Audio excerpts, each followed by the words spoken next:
Salmo 127, versículos 1 e 2 dizem assim: Se o Senhor não edificar a casa, em vão trabalham os que a edificam. Se o Senhor não guardar a cidade, em vão vigia a sentinela. Inútil vos será levantar de madrugada, repousar à tarde, comer o pão de dores, pois assim dá ele aos seus amados o sono. Vivemos numa época muito agitada, muito frenética.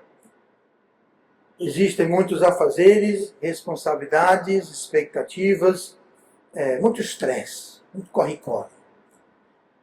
Muito trabalhar, muito vigiar, muito acumular, muito planejar, muito executar, é muito em tudo. Nós lemos aqui no texto, 2 vezes no versículo 1, a palavra vão. Em vão trabalham. Em vão vigia. Essa palavra vão, ela significa sem eficácia, segundo o dicionário, inútil, sem fruto, vazio, oco. E nós temos também no versículo 2 uma ocorrência da palavra inútil. Inútil vos será levantar de madrugada, repousar à tarde, comer o pão das dores. Essa palavra inútil, no dicionário, é definida como sem utilidade, infrutífero e vão. Ou seja, vão e inútil têm o mesmo sentido. E é justamente isso que nós vamos falar hoje. Nós tomamos nosso tema do versículo 2, sem o Senhor, inútil vos será. Sem o Senhor, inútil vos será. Se Deus não guardar, se Deus não edificar, é inútil tanto guardar quanto edificar. E nada adianta a gente, como diz o texto, levantar cedo, deitar tarde, se esforçar, trabalhar, sacrificar, economizar, ter esquemas mirabolantes muitas vezes. Mas se Deus não estiver envolvido, se Deus não estiver edificando, se Deus não estiver guardando, então vai ser em vão, vai ser inútil, não vai servir de nada. Vai ser em vão. E isso é algo muito frustrante. Você trabalha, você planeja, você sacrifica e não há progresso. Ou muitas vezes o progresso é tão pouco, é tão lento que é quase que insignificante. Então, para evitar essa frustração, Deus está dizendo aqui algo que nós, no fundo, nós já sabemos. Que nós precisamos de Deus. Deus não precisa tanto da gente quanto a gente precisa de Deus. Eu mencionei outro dia, se Adão e Eva nunca tivessem sido criados, se não houvesse humanidade, Deus seria o mesmo Deus. Deus é tão majestoso, tão poderoso, tão onipotente, tudo que ele é hoje, se não houvesse a raça humana. Agora, é a raça humana, e com a raça humana, quero tirar do corporativo da raça humana e para o individual. Nós, eu, você, nós precisamos de Deus. E se ele não estiver envolvido intrinsecamente nos nossos esforços, nos nossos planos, no nosso trabalho, então é inútil. É em vão, como diz aqui. Se o Senhor não edificar a casa, em vão trabalham os que edificam. Se o Senhor não guardar a cidade, em vão vigia a sentinela. E é, então, inútil. Um dia você vai olhar para trás, um dia quando você tiver assim, uma idade avançada, de seus 60 anos, digamos assim, ou menos. Mas quando você olha para trás da sua vida, qual rastro você vai ter? Você vai deixar um rastro. Você vai deixar como se fossem pegadas na areia da sua vida. O que você vai ver? Algo de se envergonhar ou algo do que se orgulhar? Algo que você pode dizer, isso não foi em vão? Ou você vai olhar para trás e falar, tudo isso, todo aquele sacrifício, correria, foi tudo em vão, não serviu de nada. Eis-me aqui com as mãos vazias, eis-me aqui sem ter do que mostrar por o que eu tenho feito pelos meus esforços.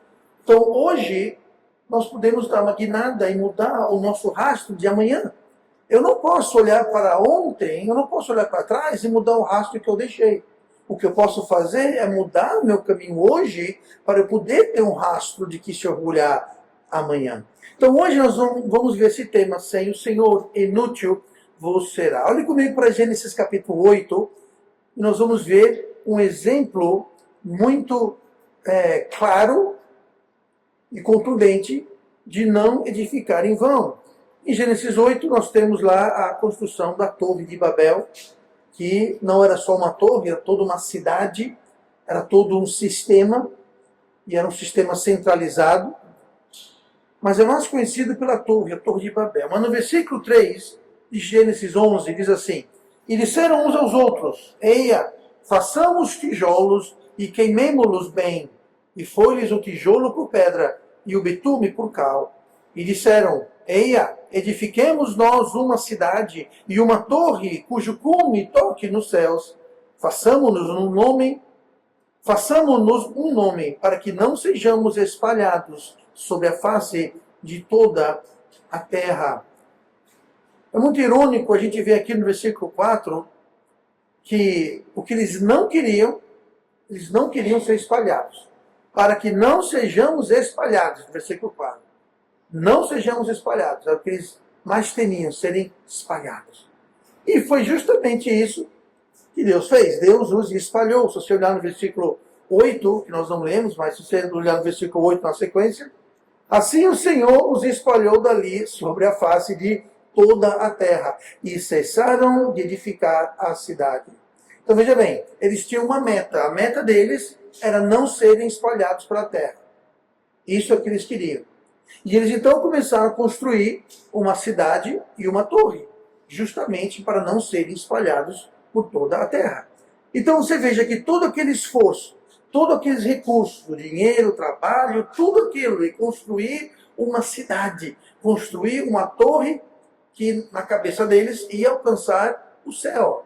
E existe muito ensino nessa história, poderíamos sair adentrando várias, não vamos fazer isso, mas podemos falar sobre a torre que alcança o céu, podemos falar sobre a cidade, podemos falar até sobre os tijolos que usaram. Não usaram pedra, usaram tijolos. Tudo isso conta uma história, mas nós não vamos nos adentrar nisso. Mas note que toda a construção, todo o esforço, o trabalho, tudo foi o quê? Foi em vão. Diz aqui no versículo 8, e cessaram de edificar a cidade. Estava edificando uma cidade e uma torre, mas foi interrompido. Foi em vão. Andando aqui outro dia, acho que essa rua aqui de trás tem um galpão. Bom, o que seria um galpão? Na realidade, é um galpão que foi iniciado, mas não foi terminado. É o esqueleto, tem um telhado, mas está abandonado, não está usado, cheio de mato, tudo manchado, está tudo sujo, tudo... Diga uma coisa, quanto custou aquela estrutura? Quem armou aquela estrutura? Ali foi gasto muito dinheiro, muito trabalho, muito esforço. E eu não sei o que era aquilo, mas uma coisa eu sei, ficou inacabado. Tudo aquilo foi em vão. Foi inútil, não deu em nada. Assim, o que acontece com muitas vidas.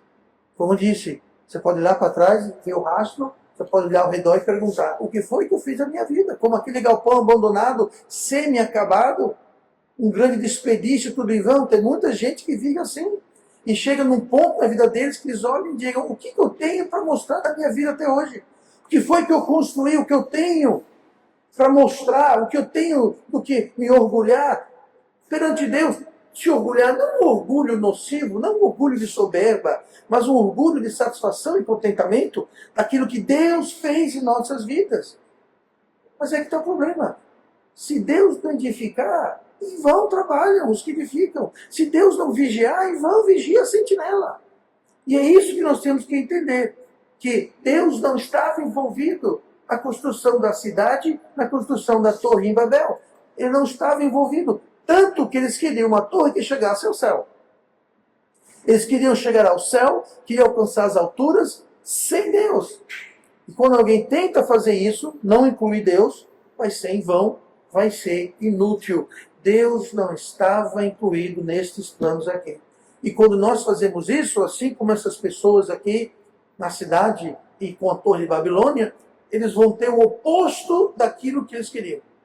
Eles começaram a planejar e trabalhar, e executar, e sacrificar e investir, querendo um determinado fim. E quando chegou esse determinado fim, foi justamente o oposto. Queriam algo, mas não chegaram lá. Que não seja assim conosco. Vamos então vigiar, vamos então trabalhar, mas vamos entender que Deus precisa estar envolvido, senão tudo será em vão. Tentar edificar uma vida sem Deus é isso. Tentar edificar uma vida religiosa sem Deus. Alguém ter o aspecto externo, ter a aparência de religião, de espiritualidade. Existem muitas pessoas assim, existem muitas organizações assim, que têm a aparência, têm a meta, mas o que acontece é que por não ter Deus, eles vão ter o oposto, como aqui na Torre de Babel. Tentar ter uma vida religiosa sem Deus, uma vida espiritual sem salvação, uma vida espiritual sem submissão, uma vida espiritual sem ação. Lembrando que ação é o resultado, é o que a fé produz. Fé sem obras, que é o que dizer, fé sem ação. Fé sem obras é morta. Você pode dizer que você tem muita fé, mas se você não tem obras, se não há ação, se aquilo não faz nada na sua vida, se não tem diferença, se não gera uma diferença, a sua fé é morta, a sua fé é inútil, a sua fé é vã, vazia, não serve para nada. Por quê? Porque Deus não está lá. Então precisa haver ação, precisa ter aquele respaldo, e não adianta a gente querer produzir, sintetizar. Isso é algo que Deus produz em nossas vidas. É uma consequência de Deus trabalhando em nosso meio. Então, a primeira coisa para que o Senhor seja envolvido em nossas vidas, não edifiquemos em vão. Não edifiquemos nossas vidas, não edifiquemos nossas famílias, não edifiquemos nossa igreja, não edifiquemos nada, porque sem o Senhor, inútil vos será. Inútil vos será. Vamos voltar para o texto, versículo 1, e vamos ver aqui mais alguma área para a gente vigiar. Não edifique em vão, não guarde em vão. Não guarde em vão. Versículo 1, se o Senhor não edificar a casa, em vão trabalham os que a edificam, e se o Senhor não guardar a cidade, em vão vigia a sentinela. Note que Deus começa com edificar. Em vão trabalham os que edificam, se o Senhor não guardar. Então, primeiro, Deus começa com edificar, para depois guardar. Você não vai ter o que guardar se você não edificar. Então ele fala, vamos edificar. Note que não é para nós não edificarmos, não trabalharmos. Em vão trabalham. Então não é para ficar aqui assim, ó. E aí, Deus, falta muito para você edificar? Está dizendo aqui, ó. Se o Senhor não edificar a casa, em vão trabalham os que edificam. Então eu falo o seguinte, eu vou ficar aqui esperando Deus edificar. Deus, está demorando você edificar. Não. Em vão trabalham os que edificam. Mas trabalham. O segredo não é não trabalhar. O segredo é não trabalhar em vão. Não trabalhar em vão. Então Deus começa por edificar e depois ele vem com guardar. Se a gente edificar, mas não guardar, é a mesma coisa que encher um balde furado. Se você pegar um balde furado, você vai encher aquele balde de água, vai encher, ele nunca vai ficar cheio, porque está furado. Então nós temos que edificar, nós temos também que guardar. E esse guardar, ele se refere aqui a vigiar como uma sentinela. Nós sabemos isso porque o texto fala, se o Senhor não guardar a cidade, em vão vigia. Quem? A sentinela. Então, a sentinela está falando sobre alguém que está vigiando, alguém que está guardando, está tomando conta, alguém que está de olho, está cuidando. Então, existem duas perspectivas aqui nesse ponto. Existe o guardar, de proteger, zelar, cuidar, defender.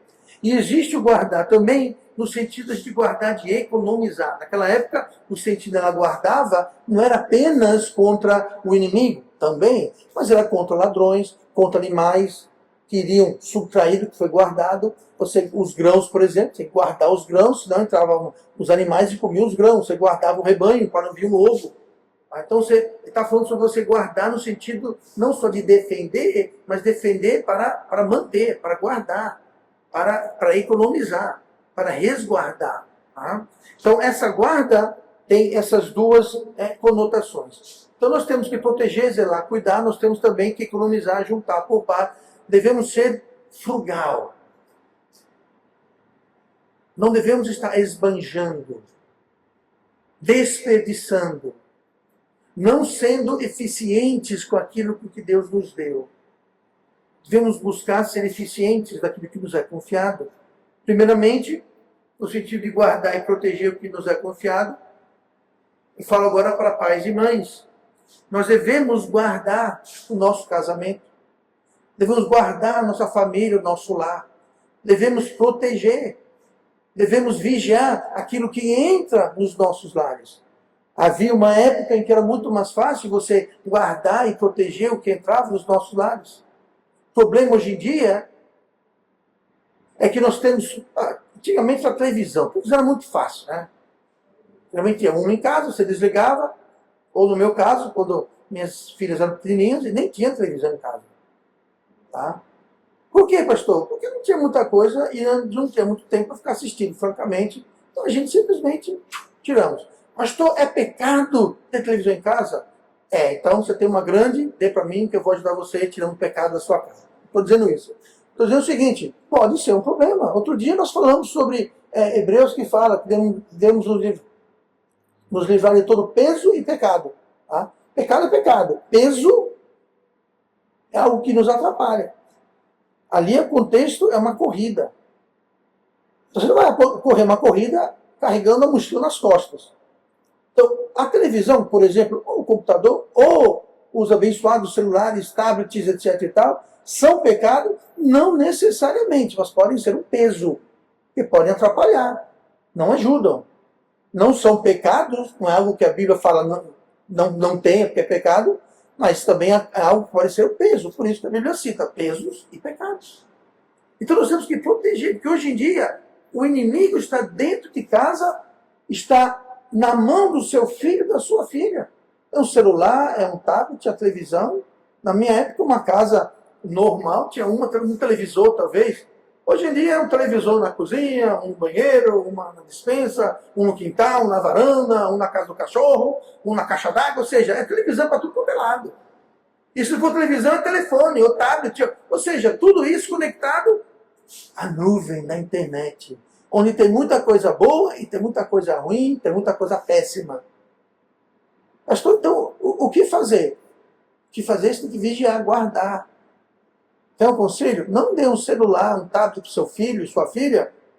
Tome. Não faça isso. Você não está ajudando, você está atrapalhando, você está colocando um peso naquela pessoa, naquele jovem que talvez não sabe lidar com aquilo. Tá? E isso é para cada um decidir, cada pai, cada mãe decidir. Eu não estou aqui para dizer para ninguém o que fazer, mas eu digo uma coisa, que eu digo para você que você precisa fazer. Vigie, guarde. Vigie e guarde. Agora, não adianta só você fazer, Deus tem que estar envolvido. Mas uma coisa, você, como eu disse agora há pouco, Deus, vigia aí o celular do meu filho, viu? Deus, vigia aí o celular. Não adianta só esperar que Deus faça tudo. Em vão vigiam, mas vigiam. O vigiar é em vão quando Deus não está envolvido. Por exemplo, eu estou vigiando, mas é besteira, isso daí é normal, nada de errado com isso. Sabe o que é isso? É tirar Deus do meio. É permitir que coisas do mundo, coisas duvidosas tenham acesso à sua casa e é normal, todo mundo faz. Gente, todo mundo faz, está todo mundo indo para o inferno. Larga o caminho que leva à perdição. Então todo mundo faz, nunca foi desculpa ou justificativa para nada. Todo mundo faz. Se for todo mundo faz, então tudo perdido, porque o mundo está perdido. O mundo jaz no maligno, o mundo está condenado. Então eu vou ficar no maligno, eu vou andar no caminho condenado, porque todo mundo caminha. Não é assim. Então vigie, proteja, mantenha longe perigo, mantenha longe ameaças, mantenha longe, porque é o seu papel. Não é o papel do pastor estar vigiando a sua casa. O meu papel é avisar, o meu papel é apontar, o meu papel é ensinar. Agora, quem vai vigiar vai ser você e Deus. Em vão vigia o sentinela, se Deus não está guardando também. Então, não brinque com fogo, não brinque com tentação, não brinque com o mundo. Não brinque com o mundo, porque o mundo e o diabo não estão para brincadeira. A Bíblia fala que devemos evitar a mera aparência do mal. Aparência do mal. Se devemos evitar a aparência do mal, quanto mais o mal em si. Só a aparência já é o suficiente para ser evitado. Situações, decisões mal tomadas, tudo isso pode ter uma aparência. Talvez nem seja, mas só a aparência já é condenável. Também na questão de guardar, de poupar, de ser frugal, de vigiar, de ser um bom mordomo. É sábio fazer essas coisas. Mas às vezes podemos ir longe demais. Às vezes podemos ser tão frugais, tão poupantes, que caímos numa falta de generosidade. Caímos numa falta de misericórdia e empatia. Provérbios 11, versículo 24, nos alerta sobre isso. Diz assim: ao que distribui, mais se lhe acrescenta. Também. Ao que distribui mais, se lhe acrescenta. E ao que retém mais do que é justo, é para a sua perda. Aquele que distribui mais, mais lhe é dado. Aquele que retém mais do que é justo, é para sua perda, para o seu prejuízo. Isso é uma daquelas verdades espirituais de Deus que é totalmente contrária e totalmente fora da compreensão e da explicação do raciocínio humano. Espera aí, quer dizer que quanto mais eu der, mais eu vou ter? Estou dizendo aqui.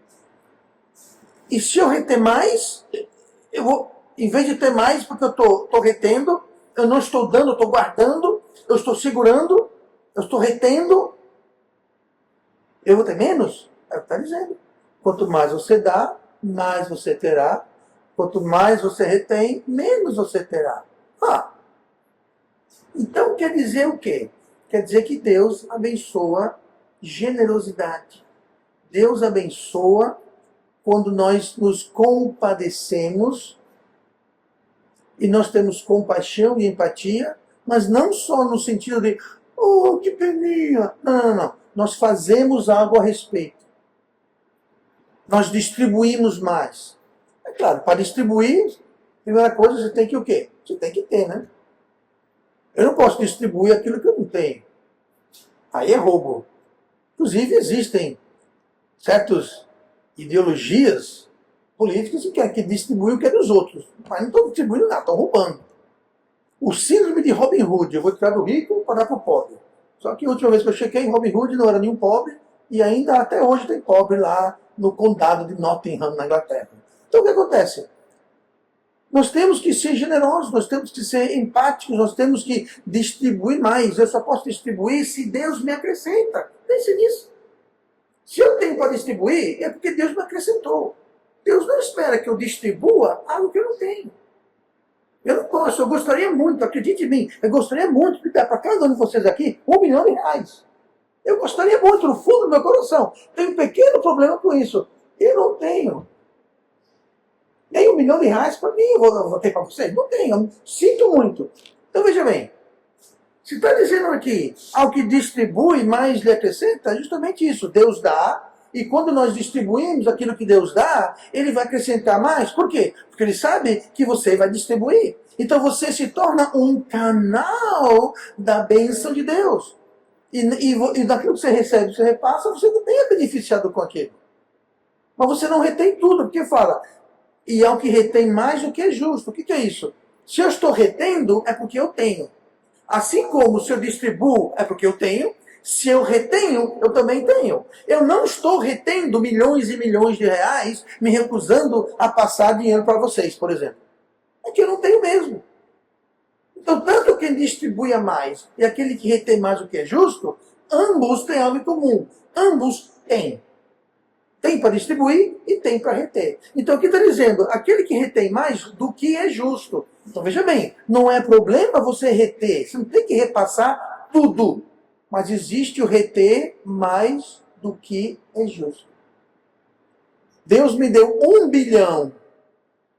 Aí eu vou dar 1 centavo para você, 1 centavo para você, o Nicolas vai ganhar 2 centavos. 2 centavos para o Nicolas. Sabe o que é isso? É eu reter mais do que é justo. Porque Deus me deu bilhões e bilhões e bilhões e bilhões e bilhões e bilhões e bilhões, mas eu vou dar só uma migalhinha para. Sabe o que é isso? É reter mais do que é justo. Eu não preciso receber 1 bilhão e distribuir o bilhão todo. Posso. Por quê? Porque mesmo assim Deus vai me dar mais. Mas ele fala, existe o reter mais do que é justo. Então existe o reter que é justo. Existe o reter que você pode reter. O problema é reter mais do que é justo. E quando nós retemos mais do que é justo, quando nós seguramos mais daquilo que Deus nos deu, seja muito ou seja pouco, vai ser para a nossa perda. Por quê? Porque Deus não vai dar mais. Deus vai fechar a torneira. Fala, peraí, eu dei aqui pro indivíduo e ele está dando nada, ou quando muito está dando umas migalhas. Não, então eu vou parar de dar. Eu vou parar de acrescentar. Vai ser para a perda daquela pessoa. Agora, para esse outro aqui que eu estou dando, ele está retendo, mas não com injustiça. Ele está retendo o que é justo, mas está distribuindo. A ele eu vou dar mais. Então nós devemos ter muito cuidado nessa área de guardar para nós, de reter, de querer segurar, ser frugal demais com o nosso tempo, tesouro e talento. Eu dei o exemplo aqui de dinheiro, que é algo que todo mundo entende, é algo que todo mundo assimila com facilidade, mas não é só dinheiro que eu estou falando. Nosso tempo, nosso tesouro, nosso talento, nossas habilidades, tudo isso devemos ser bons mordomos. E muitas vezes tem aquelas pessoas que são muito frugais com as coisas de Deus. Nunca tem tempo, nunca tem dinheiro, nunca tem talento, habilidades, nunca pode ajudar em nada na igreja. Agora, eu tenho tempo do mundo para mim, todo o tempo do mundo para mim, nada é caro demais para mim, tudo para mim. Agora, quando é para ajudar o próximo, ajudar alguém, aí nós somos frugais. Isso é segurar mais, é reter mais do que é justo. Essa é uma daquelas lógicas. Quando dízimo. Você dizima para Deus, e a mensagem de hoje não é sobre dízimo, mas só outro exemplo. Você dizima para Deus, você não vai ficar com 10% a menos. Você vai ficar com mais. Porque Deus vai suprir. Deus vai cobrir a diferença. É o mesmo princípio. Humanamente não faz sentido. E para o mundo não faz sentido. E para pessoas carnais também não faz sentido, mas é uma verdade bíblica que nós temos que levar em conta. Então, quando o Senhor não guardar, em vão. Então, quando nós guardamos, tanto no vigiar, de proteger, de zelar, deixe Deus decidir o que deve ser excluído, protegido. Deixe Deus dizer o que é certo e o que é errado. E não você querer guardar de acordo com os seus termos. Não. Use os termos, os princípios, os parâmetros de Deus. E, igualmente, quando se dá ao distribuir e ao reter. Seja justo. Seja justo também. Porque isso é ter Deus. E quando Deus está guardando, então vai ser eficaz e vai ter um bom resultado. Olhe comigo. Salmo 127. Não edifique em vão, não guarde em vão, e não enriqueça em vão. Não enriqueça em vão. O versículo 2 que nós lemos no nosso texto: inútil vos será levantar de madrugada, repousar à tarde, comer o pão das dores, pois assim dá ele aos seus amados o sono. Você tem duas formas de enriquecer. Você pode aumentar a renda, ou você pode diminuir os gastos. Ou melhor ainda, fazer os dois. Ou seja, são dois lados. Mas devemos diminuir os gastos, mais uma vez, voltando a um princípio bíblico, devemos diminuir os gastos com sabedoria e com misericórdia. Vou dar um exemplo. Algum pai, mãe de família aqui decide: já sei como nós vamos economizar dinheiro de agora em diante. Nós não vamos comer. Quem quiser comer, vai caçar, dê um jeito. Mas nós não vamos gastar nem mais um centavo em comida nessa casa. Isso é poupar, mas não é com sabedoria. Tá? Deus não está nisso. Estou dando um exemplo bem extremado, é meio esdrúxulo, mas só para ilustrar o que eu estou falando. Existem duas dimensões aqui. O quanto que você faz e o quanto que você gasta. Tá? Uma das duas coisas. E aqui a gente vê no versículo 2, alguém que está tentando aumentar a renda. Por quê? Inútil vos será levantar de madrugada. Agora entenda, isso aqui não era numa época onde as pessoas tinham trabalho que pegava de 8h30 da manhã e trabalhava até as 5, 6 horas da noite. Não. Aqui era um contexto agrícola. Então, você basicamente tinha a sua terrinha e você trabalhava. Você saía de manhã, você cuidava da sua fazenda, dos seus afazeres. Então, aqui tem alguém que levantava de madrugada, que também é bom. Não é bom se levantar junto com o sol, o meio-dia, né? Entendeu? Então, por exemplo, vai ficar na cama até as 10 horas da manhã, porque a Bíblia manda, porque se levantar de madrugada está errado. Não é isso que está dizendo. O que está dizendo é alguém que se levanta cedo, repousa à tarde. Então ele faz o quê? Ele começa a trabalhar cedinho de manhã e trabalha até tarde. Para que isso? Bom, ele quer aumentar a renda. Nada de errado com isso. Aí continua aqui. Comer o pão das dores. O que é isso? É economizar. Comer o pão das dores é comer um pão sofrido. É você economizar no alimento. Ou seja, você está aumentando a carga horária para entrar mais dinheiro e você está economizando comendo não pão doce, mas pão das dores. Você não está comendo bem, você está comendo mal. É um pão sofrido. Talvez a comida mais barata é sobreviver com miojo. Gente, você come miojo, pare de comer miojo. Miojo é veneno, tá? Me mostra na Bíblia. Está na Bíblia, em algum lugar eu vou achar um dia desses, mas não come miojo, tá? Eu vou ser processado pelos vendedores e produtores de miojo no mundo inteiro. Mas eu o seguinte, mas é isso que eu falo, alguém que está comendo o quê? De manhã, vamos comer o quê? Hoje vamos acordar, vamos comer o quê? Vamos comer uma graminha, vai lá no terreno, corta uma graminha, fazer uma salada. Para o almoço, vamos dividir um miojo aqui, botar bastante água no miojo, aquela coisa já é horrível, fica pior ainda. Aí nós vamos... É você querer economizar. Então aqui alguém está querendo o quê? Ficar, não digo rico, mas está querendo aumentar a sua renda. Trabalhando muito e ver se gasta menos. A princípio não há nada de errado com isso. Porém, note que fala aqui, pois assim dá ele, Deus, aos seus amados o sono.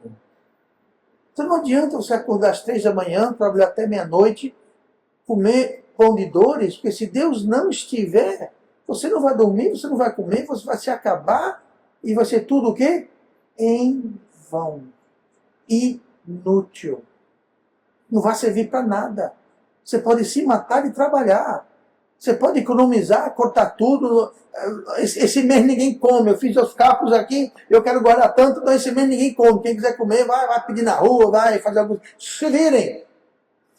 Faça o que você quiser, vai ser em vão se Deus não tiver. Porque quando Deus está junto conosco, Ele dá um sono aos seus amados.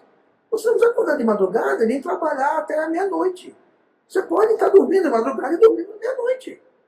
Aqui está falando justamente sobre alguém que quer enriquecer. Não há nada de errado em enriquecer, mas calcule o custo. Se for a custo da sua saúde, da sua família, do seu casamento, do seu juízo, francamente é inútil. Você pode pegar, recentemente faleceu um dos homens mais ricos do mundo, o Charles Munger. Supostamente um especialista em ações e investimentos. Eu espero que ele foi salvo, realmente não sei da vida dele, não sei. Mas ele morreu, saiu desse mundo. O que ele levou com ele, não levou nada. Eu digo isso, se ele pudesse comprar mais um ano de vida, 6 meses de vida, ele daria toda a sua fortuna por 6 meses. Uma semana? Digo mais, por 1 hora. Por quê? Daqui a 1 hora, se eu morrer, o que vai adiantar os meus bilhões?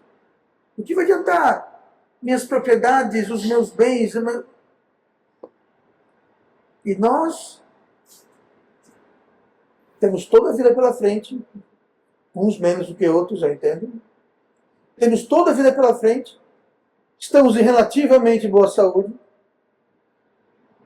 e muitas vezes nós trocamos vida e saúde por algo inútil, porque estamos trocando algo que é contrário ao que Deus quer.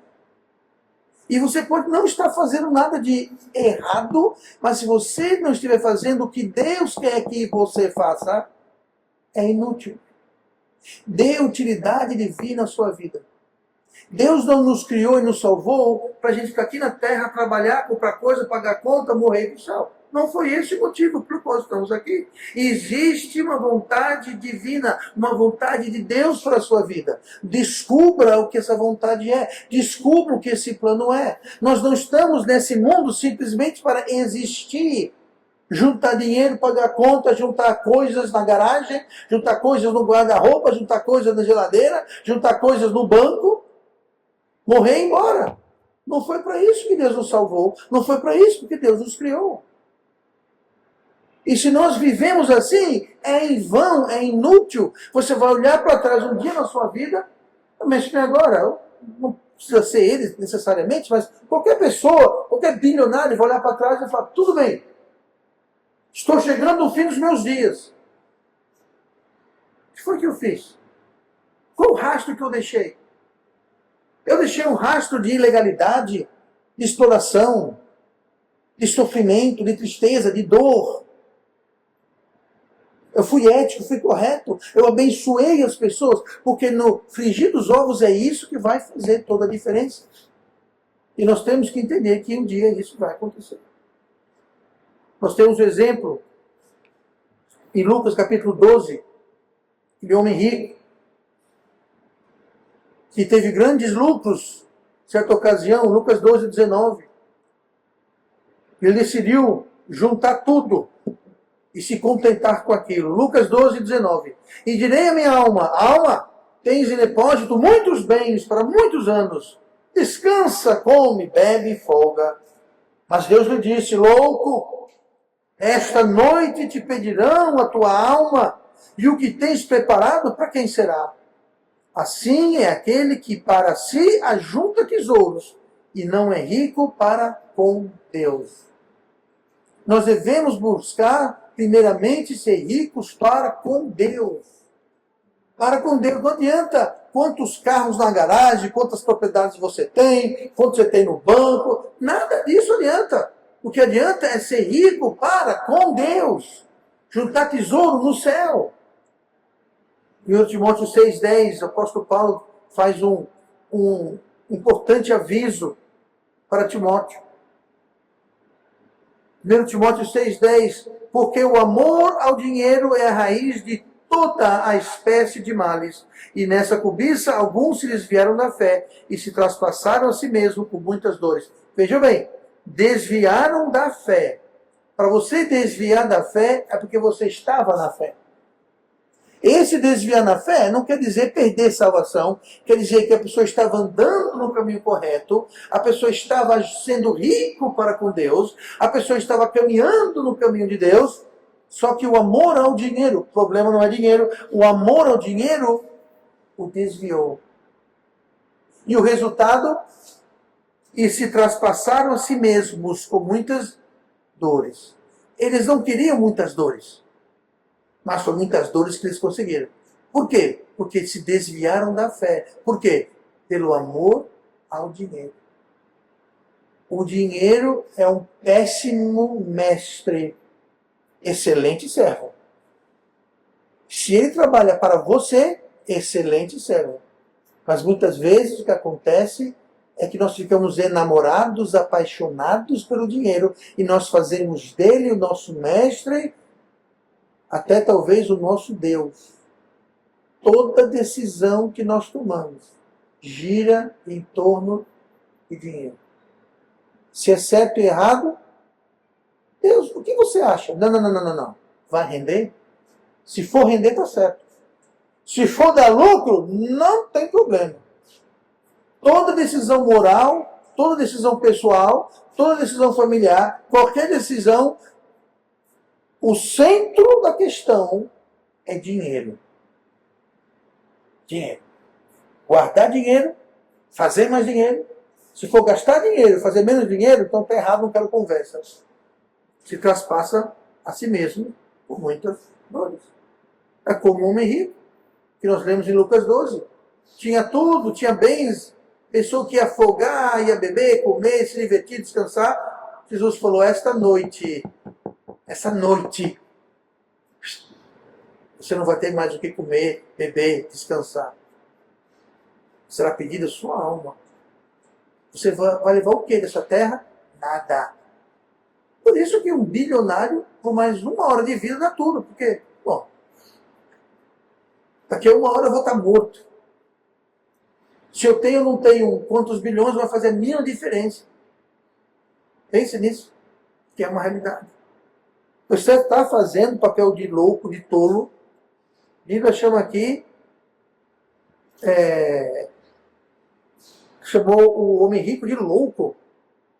Louco, você é louco, você é um tolo, você é um maluco. Estamos fazendo papel de louco ou estamos preferindo ser ricos para com Deus? Ricos perante Deus. Tesouros no céu. O dia vem que apenas aquilo que nós fizemos em Cristo e por Cristo permanecerá. O resto vai passar entre nossas mãos. Imagine a frustração de muita gente quando perceber que desta vida não vai levar nada. Eu entendo o seguinte, eu acredito que não há uma pessoa aqui que tem ilusão, que acha que vai levar nada dessa vida. Eu não estou pregando novidade nenhuma para ninguém. O problema muitas vezes é que mesmo sabendo disso, nós agimos como se isso fosse a coisa mais importante. Importante é o tesouro que nós juntamos do céu, que esse permanece, Jesus falou, para sempre. Aqui na terra, nada é para sempre. E talvez nem dure a sua vida. Quando eu morrer, eu vou deixar tudo. Gente, você pode perder isso muito antes de morrer. Jesus falou sobre ferrugem, sobre a traça, sobre ladrão. Não é só na morte que vamos perder tudo aqui na terra, não. Podemos perder tudo aqui na terra muito antes da nossa morte. Então, prestaremos contas para Deus. Então vamos ser ricos para com Deus. Porque querer ser rico para essa vida apenas é em vão. É enriquecer em vão. Em vão vos será levantar de madrugada, repousar à tarde, comer o pão das dores. Tanto esforço, tanto sacrifício, para nada. Para nada. Resumindo, algo muito importante. Nós devemos fazer essas coisas. Que coisas, pastor? Nós devemos edificar. Momento algum no que nós vimos hoje, a Bíblia manda não edificar, não guardar, não levantar de madrugada, não repousar à tarde, não comer o pão das dores. Não, nós podemos e devemos fazer isso, sabendo que é Deus que vai dar o resultado. Existem ocasiões na sua vida que talvez você vai ter que acordar um pouquinho mais cedo, dormir um pouco mais tarde, comer um pãozinho meio dolorido, mas entendendo que Deus não vai deixar aquilo ser em vão. Ou seja, não vai ser oco, não vai ser inútil, vai ter uma utilidade.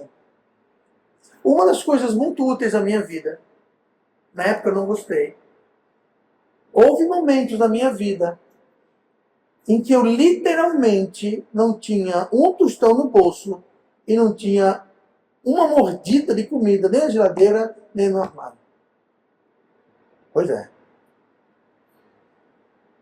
Hoje eu aprecio muito mais o que eu tenho. Porque um dia eu não tive nada. Eu estava num país estranho, sem acesso a dinheiro algum. E literalmente não tinha comida. A nossa última refeição foi batata frita com pipoca. E depois daquilo, nada. Era janta. E o café? O almoço amanhã? Não tem nada e eu não tenho um tostão. Foi o que o senhor fez? Bom, primeiro eu chorei muito. Não, estou brincando. Eu não chorei. Eu não chorei. Devo estar, mas eu não chorei. O que eu fiz no outro dia foi eu levantei cedo. Eu fui até a praça. Alguns já conhecem essa história. E eu fui ficar perto dos boia fria. Eu ficava na praça. De manhã vinha o pessoal rural. pegar mão de obra, era a época da colheita de morango. Alguém já viu o tamanho de um pé de morango? Alguém viu a altura de um ser humano médio? Pois é. Essa diferença, quem faz é o catador de morango. Pois é, lá fui eu, me ajuntar lá com os outros boias frias. Pois é, gente. Foi. Levando todo mundo menos eu. Você. Aí subiu na caminhoneta e eu-se embora já. Eu acho que eles viram, isso aí não tem jeito não de quem entende de morango. Pelo menos não catar morango. Comer morango talvez, né? Mas... aí voltei para casa.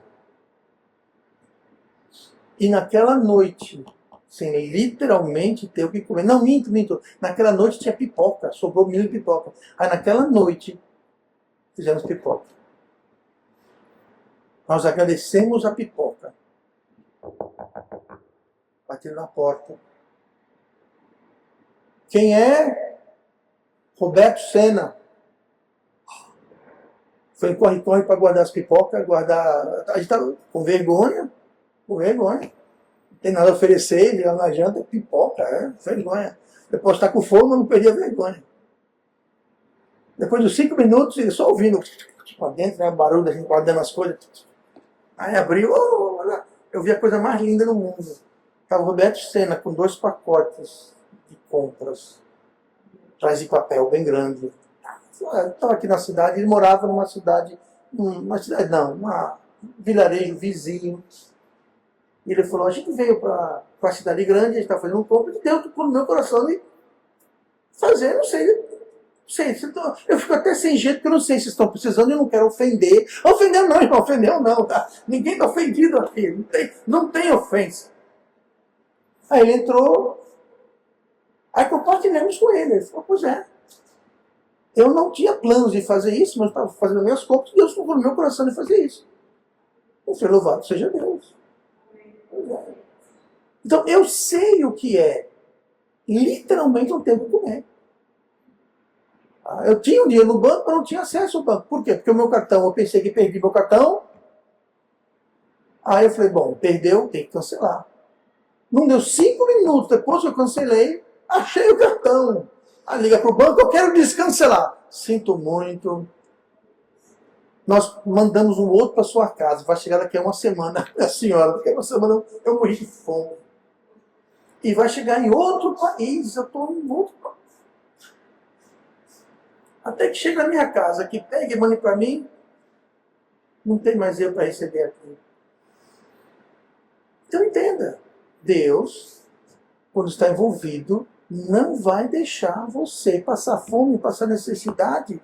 Eu poderia ter saído, eu vou roubar alguém, vou assaltar alguém, vou arrombar uma casa, vou fazer alguma coisa, porque afinal, não, isso nem passou por minha cabeça. Mas em vão vigia o sentinela, em vão trabalho. Se Deus está... E aquilo não foi em vão, porque aquilo me ensinou a ter uma apreciação por tudo na vida. Tudo, até as coisas pequenas. E muitas vezes nós precisamos ir no fundo do baú para poder entender o que é isso. Eu tenho certeza que existem muitas pessoas aqui que têm coisas parecidas com essas, em que Deus supriu, que Deus chegou na hora que mais precisava.